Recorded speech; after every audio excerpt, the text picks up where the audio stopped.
Courage courage தான் எல்லாத்துக்குமே ஒரு பேஸ். கரேஜ் தான் எல்லாத்துக்குமே ஒரு பவர். அப்படிப்பட்ட அந்த பவர் எதிலிருந்து ஆரம்பிக்கிறது தெரியுமா? நம்மள அண்டர் எஸ்டிமேட் பண்ற நேரத்துல, நம்மள ஒரு ஏளனமா பார்க்கிற நேரத்துல, நம்ம யாருன்னு ப்ரூவ் பண்ணி காட்டணும்னு ஒண்ணு தோணும். நம்ம யாருன்னு காட்டணும்னு ஒரு உத்வேகம் ஒண்ணு வரும். அப்படி ப்ரூவ் பண்ற அந்த பாயிண்ட் எதுல இருந்து ஸ்டார்ட் ஆகுது தெரியுமா? எந்த விஷயத்துல நம்மள கிண்டலும் கேலியுமா பேசுறாங்களோ அதே விஷயத்தை வச்சு நம்ம அது ஒரு பாசிட்டிவா மாத்துறதுன்னு ஒண்ணு இருக்குல்ல, அதே விஷயத்தை வச்சு நம்ம அது ஒரு ஃபயரா மாத்துறதுன்னு ஒன்று இருக்குல்ல, அங்கிருந்து தான் அந்த பவரே ஸ்டார்ட் ஆகும். அப்படிப்பட்ட அந்த உண்மையான அந்த பவரை சொல்ற அந்த பாயிண்ட்ல இருந்து ஆரம்பிக்கலாமா? ஏ விஜய், வீட்டை விட்டு வெளியே வா. ஏ விஜய், பணியூர் விட்டு வெளியே வா அப்படின்னு சொல்றவங்களுக்கு என் வீடு எதுன்னு தெரியுமா? முதல்ல என் வீடு எங்க இருக்குனாவது தெரியுமா? என சீண்டி பார்க்கறதா நினைச்சு கிண்டலும் கேலியுமா பேசுறவங்களுக்கு நான் சொல்றேன், இந்த தமிழ்நாடு தமிழ்நாடுன்னு சொல்றாங்களே அது மத்தவங்களுக்கு வேணா ஸ்டேட்டா இருக்கலாம், ஆனா என்ன பொறுத்த வரைக்கும் என் தாய் நாடான தமிழ்நாடு தான் என் வீடு.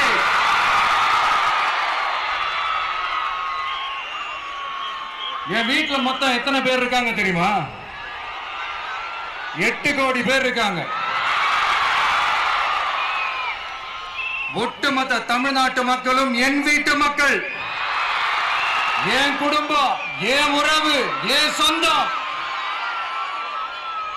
எனக்கு எல்லாமும் கொடுத்த இந்த 8 கோடி சொந்தங்களுக்கு இனிமே எல்லாமுமா கூட நிக்க போறது இந்த விஜய் மட்டும்தான். தமிழ்நாட்டோட முதல் படை வீரனா, தமிழ்நாட்டோட முதல் பாதுகாவலனா அவங்க கூடவே நிக்கணும்ன்றதுதான் என்னுடைய குறிக்கோள். இன்னைக்கு இந்த விஜய், உங்க விஜய் உங்ககிட்ட ஓட்டு கேட்டு மட்டுமே வரல, உங்ககிட்ட நீதி கேட்டும் வந்திருக்கிற. ஆக்சுவலா உங்களுக்காக நீதி கேட்கறதுக்காக தான் நான் அரசியலுக்கே வந்தேன். ஆனா இன்னைக்கு நான் உங்ககிட்ட நீதி கேட்கறதுக்காக வந்திருக்கிறேன். இந்த விஜய் என்னங்க தப்பு பண்ணா? தன்னை நேசிச்ச தன்னுடைய மக்களுக்காக அரசியலுக்கு வந்தா அது ஒரு தப்பா?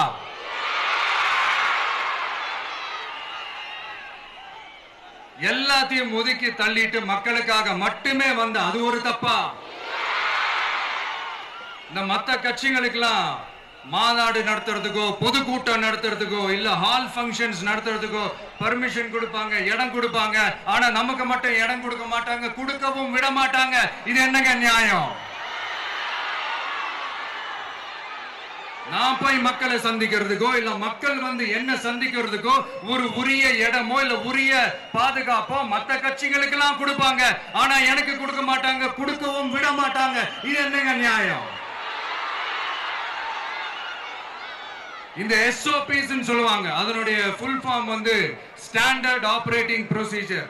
ஆனா எனக்கு மட்டும் அது ஸ்டாலின் சார் ஆபரேட்டிங் ப்ரொசீஜர்.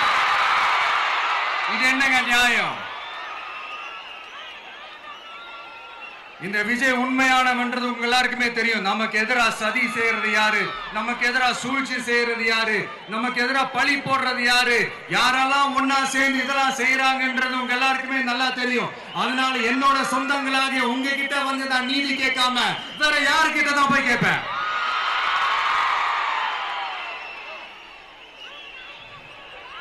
செல்ஃபே எடுக்காத ஒரு கூட்டணி கணக்கு, செல்ஃபே எடுக்காத ஒரு அறத பழைய அரித்மெட்டிக் கணக்கு, இதெல்லாம் வேலைக்கே ஆகாது. ஆணித்தரமா அடிச்சு சொல்றேன். அப்புறம் இந்த காசு கொடுத்து ஓட்டு வாங்கிடலாம்னு கனவு காண்றாங்கல்ல, அதுவும் இந்த விஜய் வந்ததுக்கு அப்புறம் நடக்கவே நடக்காது. வண்டி வண்டியா கொண்டாந்து குட்டுவாங்க. 1000, 2000, 3000, 4000, 5000.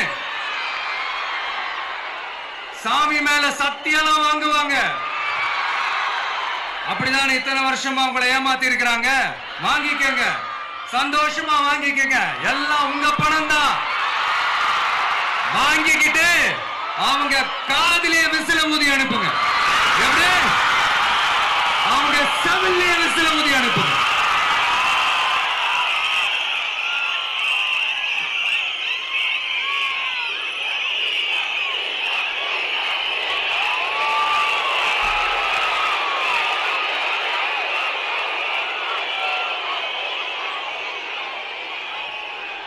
அடுத்து நம்மளுடைய ஜென்சி அடுத்த இளம் தலைமுறையினருக்கும் நான் சொல்லணும்னு நினைக்கிறேன். இந்த பணத்தை கொடுத்து ஏமாத்தி ஓட்டு வாங்குற அந்த கலாச்சாரம் ஒழியணும். பணத்தை கொடுத்து ஏமாத்தினா ஏமாறுவீங்க. உங்களை தான் கேட்கிறேன், பணத்தை கொடுத்து ஏமாத்தினா ஏமாறுவீங்க? எல்லாரும் கொஞ்சம் கை இப்படி வைங்களேன் எனக்காக. நான் சொல்றதை கொஞ்சம் ரிப்பீட் பண்ணுங்க. எங்க ஓட்டு எங்க உரிமை. எங்களை யாரும் விலைக்கு வாங்க முடியாது. எங்கள் ஓட்டு விசில் சின்னத்துக்கு தான். வேற யாரையும் நம்பி ஏமாற மாட்டோம். தேங்க்யூ. கேட்டுச்சா சார்? இனிமே நீங்க கொள்ளையடிச்சு வச்சிருக்கிற பணம் எல்லாம் வேஸ்டா போகுது. குப்பையில தான் தூக்கி போடணும். உங்களுடைய இந்த ஊழல் ஆட்சியும் மக்கள் குப்பையில தான் தூக்கி போட போறாங்க. அடுத்து ஒவ்வொரு வீட்டில் இருக்கிற என்னுடைய குட்டி நண்பா நண்பீஸுக்கும் நான் சொல்லணும்னு நினைக்கிறேன். வீட்டுல டிவியில உட்கார்ந்து இந்த பிரச்சார மீட்டிங் எல்லாம் பார்த்துட்டு இருப்பீங்க. உங்களையும் உங்களுடைய ஃபியூச்சரையும் மைண்ட்ல வச்சுக்கிட்டு தான் நாம அரசியலுக்கே வந்திருக்கிறோம்.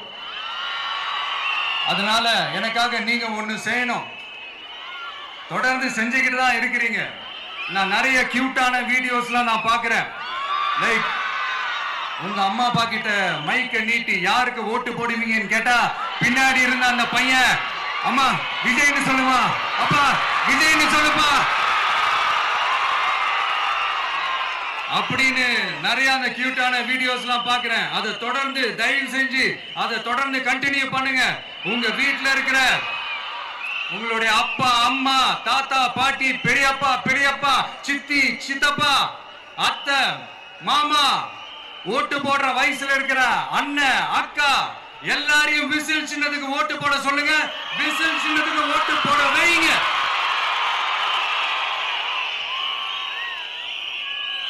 இந்த தேர்தல் நெருங்கிற இந்த நேரத்தில் பொலிட்டிக்கலா ஸ்பீக்கிங் டு த பாயிண்ட் ஒரே ஒரு விஷயம் நான் சொல்லணும். நாங்க அரசியலுக்கு வந்தது எந்த கட்சியும் ஒழிக்கிறதுக்கோ அழிக்கிறதுக்காகலாம் நாம அரசியலுக்கு வரல. யார் மேலேயும் தனிப்பட்ட ஒரு வன்மமோ இல்ல தனிப்பட்ட கோபமோ அப்படிலாம் யார் மேலேயும் கிடையாது. இந்த மத்தவங்க மாதிரி இந்த வெறுப்பு அரசியல் பண்றதுக்காகலாம் நாம அரசியலுக்கு வரல. அரசியல் ரீதியா நம்மளுடைய எதிரிகள் யாருன்னு டிக்ளேர் பண்ணிட்டு தேர்தலில் நின்று ஜெயிச்சு மக்களுக்காக எங்களுடைய நன்றி கடனை செலுத்துறதுக்காக தான் நாம அரசியலுக்கே வந்திருக்கோம். Just want to make this clear. அவங்கள கேள்வி கேட்கறதுக்கு முன்னாடி அவங்களோட இயலாமையை மறைக்கிறதுக்காக இந்த ஏ டீம் பி டீம் இதெல்லாம் கூட சேர்த்துக்கிட்டு ஒரே விஷயத்த சொல்லி அழுவுறாங்கல்ல. என்னன்னு சொல்லி அழுவுறாங்க? அனுபவம் இல்லாதவங்களால எப்படி ஆட்சி அதிகாரத்தை செய்ய முடியும் அப்படின்னு ஒரே விஷயத்த சொல்லி அழுவுறாங்கல்ல. அந்த அழுகைக்கு நாம ஒரு பதிலடி கொடுக்கணும்ல. மக்களே, நான் உங்களையே கேட்கிறேன், தெரியாம தான் கேட்கிறேன். இந்த அனுபவம் அனுபவம் அனுபவம்னு சொல்றாங்களே, அதிகாரத்தை வச்சு மக்கள் பணத்தை கொள்ளையடிச்சதை தாண்டி வேற ஏதாவது கொம்பு முளைச்ச பெரிய அனுபவம் இவங்களுக்கு இருக்குதா?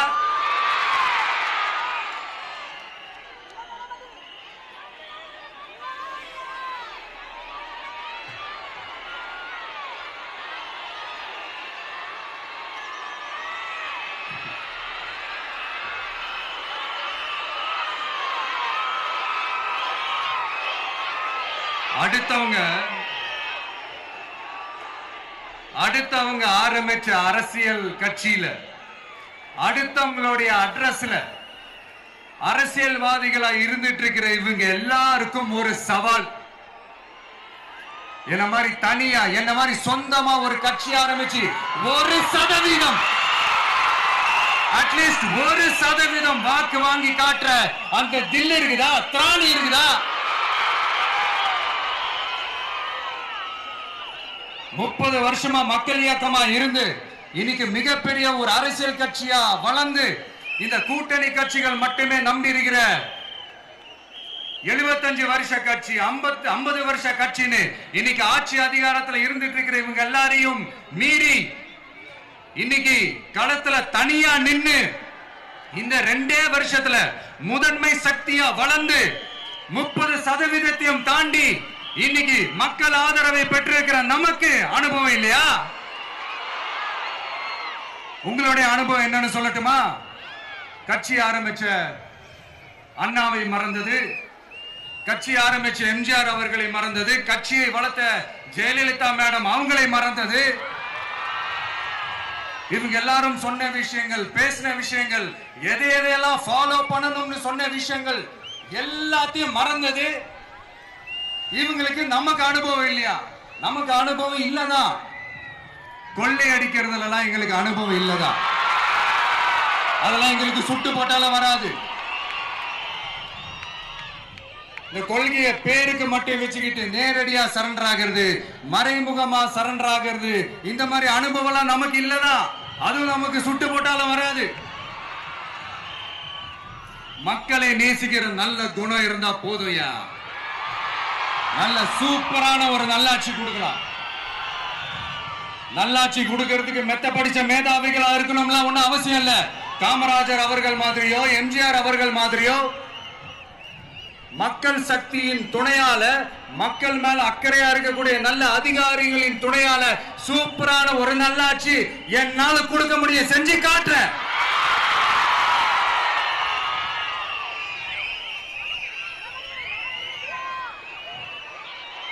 நாலரை வருஷம் ஆச்சு, 4.25 வருஷத்துக்கு மேல ஆகுது. இப்போ ஒவ்வொரு வீட்டு கதவையா தட்டி உங்கள் கனவுகளை சொல்லுங்கள், உங்கள் கனவுகளை சொல்லுங்கள், நாங்கள் அதை நிறைவேற்றி காட்டுறோம். இல்ல, ஸ்டாலின் சாருக்கு மக்கள் சார்பா ஒரு கேள்வி. மக்களுடைய கனவு என்னன்னு உங்களுக்கு தெரியுமா சார்? அது சரி, அவங்க என்ன நினைக்கிறாங்கன்னு உங்களுக்கு தெரியாது, அதுக்கப்புறம் எப்படி அவங்க கனவுகளை பத்தி உங்களுக்கு தெரியும். மக்களோட கனவு என்னன்னு நான் சொல்லட்டுமா சார்? 2019, 2021, 2024 இந்த 3 தேர்தலையும் மக்கள் உங்களுக்கு வாக்களிச்சதுக்கு காரணம் நீங்க மக்களுக்கு ஏதாவது நல்லது செய்வீங்கன்னு நம்பிதான். ஆனா நீங்க மக்களுக்கு கொடுத்த பரிசு மக்களுக்கு பாதுகாப்பே இல்லாத மக்கள் விரோத ஆட்சி. அந்த மக்கள் விரோத ஆட்சியை அகற்றிட்டு அந்த இடத்தில் தமிழக வெற்றி கழகத்தை ஆட்சி பீடத்தில் அமைக்கணும் அப்படின்றதுதான் மக்களுடைய ஒரே கனவு. இந்த மக்கள் விரோத திமுக அரசை நிலைக்க கூடாது அப்படின்றதுதான் மக்களுடைய ஒரே கனவு. 100% தூய சக்தி டிவிக்கு ஆட்சி அமைக்கும். அதுல உங்களுடைய கனவுகள், உங்களுடைய ட்ரீம்ஸ் எல்லாமே ஃபுல்ஃபில் ஆகும், நிஜமாகும்.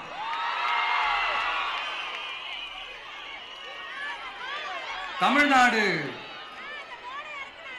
எப்பவுமே டெல்லிக்கு அவுட் ஆஃப் கண்ட்ரோல் அப்படின்ட்டு ஸ்டாலின் சார் அடிக்கடி சொல்லுவாங்க. ஸ்டாலின் சார் எது எதுலாம் அவுட் ஆஃப் கண்ட்ரோல் இப்ப நான் கொஞ்சம் சொல்லட்டுமா? முதல்ல சட்டம் ஒழுங்கெல்லாம் அவுட் ஆஃப் கண்ட்ரோல், பெண்கள் பாதுகாப்புல அவுட் ஆஃப் கண்ட்ரோல்,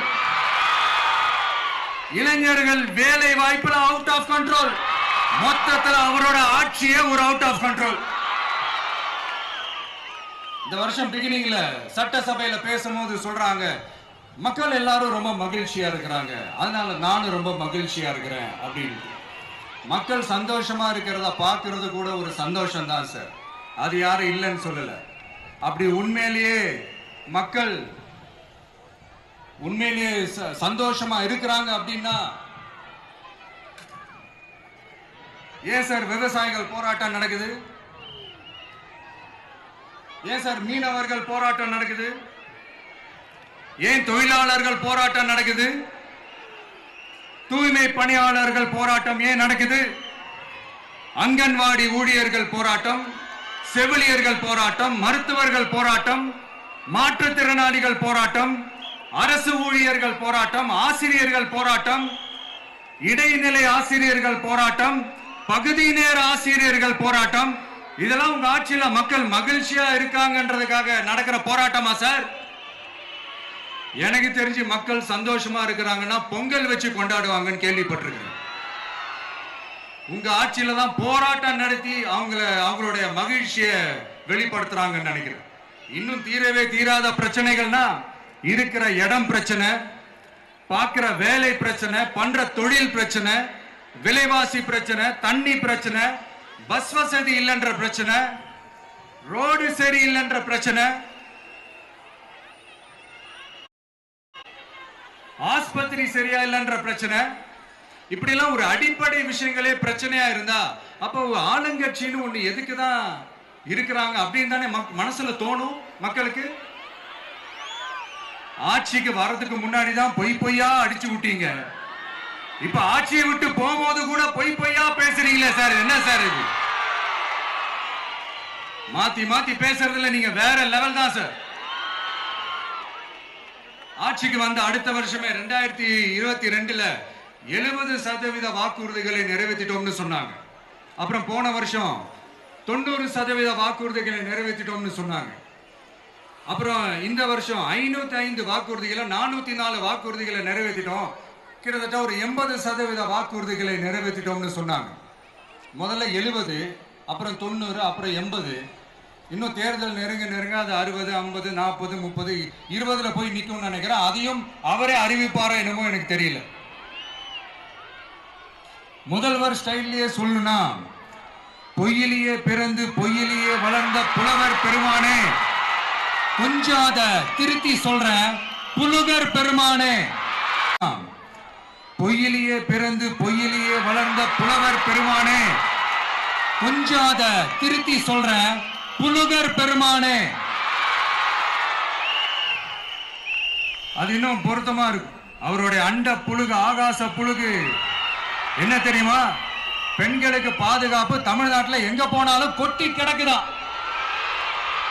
அப்படி அது உண்மைனா அண்ணா யூனிவர்சிட்டி அந்த பொண்ணுக்கு ஏன் சார் அப்படி ஒரு கொடுமை நடந்துச்சு? கோவை கல்லூரி பெண்ணுக்கு ஏன் சார் அப்படி ஒரு கொடுமை நடந்துச்சு? பெண் குழந்தைகள் பாதிக்கப்படுறதா கிட்டத்தட்ட 1000க்கும் மேலான போக்சோ கேசுகள். கோவை கல்லூரி பெண்ணுக்கு ஏன் சார் அப்படி ஒரு கொடுமை நடந்துச்சு? பெண் குழந்தைகள் பாதிக்கப்படுறதா கிட்டத்தட்ட 1000க்கும் மேலான போக்சோ கேசுகள் ஏன் சார் பதிவானுச்சு? போதைப் பொருள் கலாச்சாரம் கண்ட்ரோலே இல்லாம அது பாட்டுக்கு தாறுமாற எங்கேயோ போய்கிட்டு இருக்கு. வயலன்ஸ் எல்லாம் தலைவிரிச்சு ஆடுது. அதுக்கு ஒரு ரீசெண்ட் எக்ஸாம்பிள் அந்த ரயில்வே ஸ்டேஷன்ல அந்த சிறுவர்கள் எல்லாரும் சேர்ந்து செஞ்ச அந்த சம்பவம். சட்டம் ஒழுங்கு சரியா இருந்தா ஏன் சார் இப்படி எல்லாம் நடக்குது? சட்டம் ஒழுங்கு சரியா இருக்கணும்னா முதல்ல தமிழ்நாட்டுக்கு ஒரு டிஜிபி வேணும் சார். எங்க சார் போனார் அவரு? எங்க அவரு? சும்மா இந்த ஆக்டிங் ஆபீசரை வச்சுக்கிட்டு அரசாங்கத்தை நடத்துனீங்கன்னா இப்படிதான் சட்டம் ஒழுங்கு சந்தி சிரிக்கும். முதல்ல தமிழ்நாட்டுக்கு ஒரு டிஜிபியை போடுங்க சார். அதுக்கப்புறமாச்சும் சட்டம் ஒழுங்கு சரியாகுதான்னு பார்ப்போம். சரிப்பா, கேள்வியா கேட்கிறியே, நீ வந்தா என்ன செய்வ அதானே கேட்கிறீங்க. கரெக்ட், கேட்கணும். மக்களோட அடிப்படை தேவைகளை தீர்க்கிறது தான் நம்மளுடைய ஃபர்ஸ்ட் வேலையே. அதை தீர்க்கிறதுக்கான அந்த தேடி போறது, அதோட சொல்யூஷனை தேடி போறது தான் நம்மளுடைய ஃபர்ஸ்ட் அஜெண்டாவே. கொஞ்சம் வெயிட் பண்ணுங்க, தேர்தல் அறிக்கை ரெடி ஆயிட்டு இருக்கு. தெளிவான ஒரு தேர்தல் அறிக்கையாவது வரும். என்ன நம்புற உங்களை நான் டிசப்பாயிண்ட் பண்ணவே மாட்டேன்.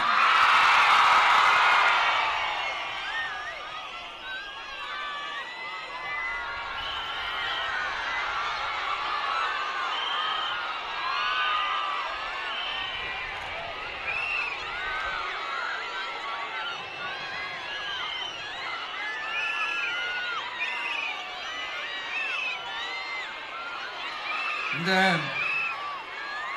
சும்மா ஆட்சிக்கு வரணும்ன்றதுக்காக இந்த நடைமுறைக்கு சாத்தியமே இல்லாத இந்த மாதிரி விஷயங்கள் எல்லாம், வாக்குறுதிகள் நான் என்னைக்குமே கொடுக்கவே மாட்டேன்.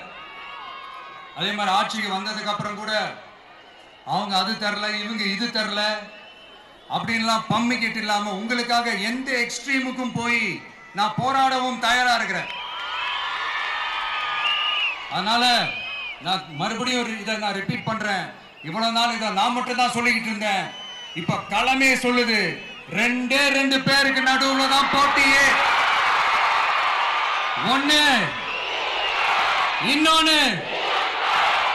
ஒன்னு தூய சக்தி டிவிக்கு, இன்னொன்னு தீய சக்தி DMK.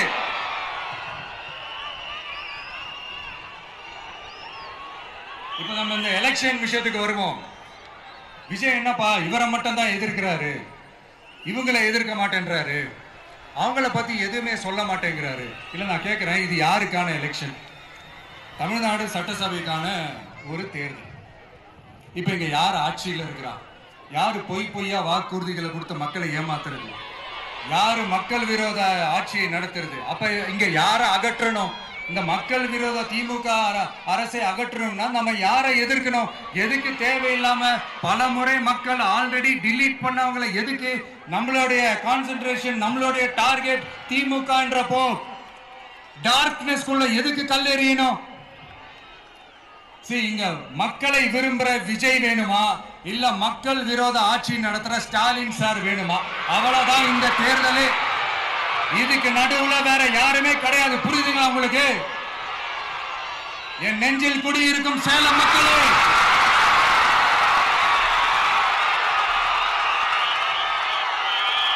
One last simple question.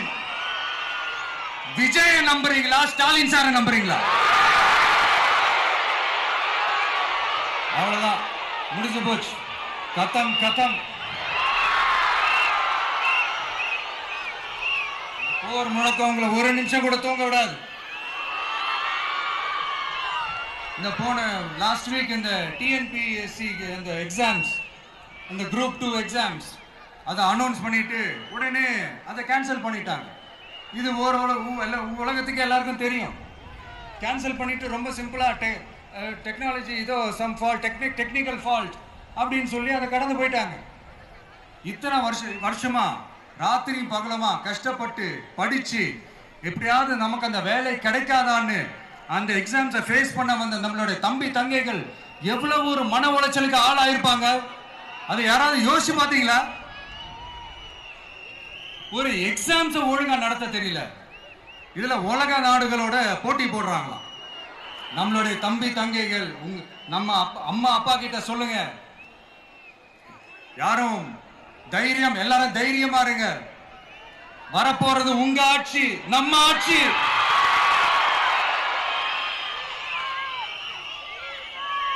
அதனால இந்த மாதிரிலாம் எதுவும் நடக்காம சமூக நீதிக்கான ஒரு நல்ல ஆட்சியை அமைப்போம். இளைஞர்களின் வேலை வாய்ப்புகளை மனசுல வச்சுக்கிட்டு டிரான்ஸ்பரண்டா அதுக்கான ஒரு தீர்வை காணுவோம். நான் விக்கிரவாண்டி மாநாட்டில் பேசும்போது ஒரு பொலிட்டிக்கல் பாம் ஒன்னு சொன்ன ஞாபகம் இருக்கா? ஆட்சியிலையும் பங்கு, அதிகாரத்திலையும் பங்குன்னு ஒன்னு சொன்னேன். இப்போ அந்த பொலிட்டிக்கல் பாம் எல்லா கூட்டணியிலையும் வெடிச்சுக்கிட்டு இருக்கு, தாறுமாற வெடிச்சுக்கிட்டு இருக்கு.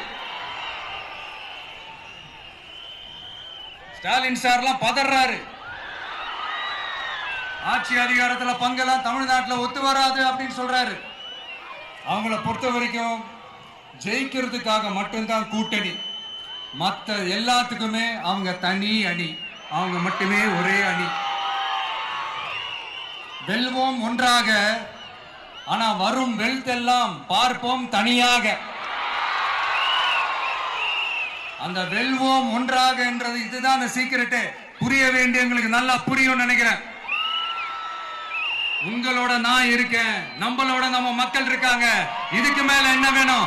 கான்பிடென்டா இருங்க, நல்லதே நடக்கும், வெற்றி நிச்சயம். மீண்டும் சந்திக்கும் வரை நன்றி, வணக்கம்.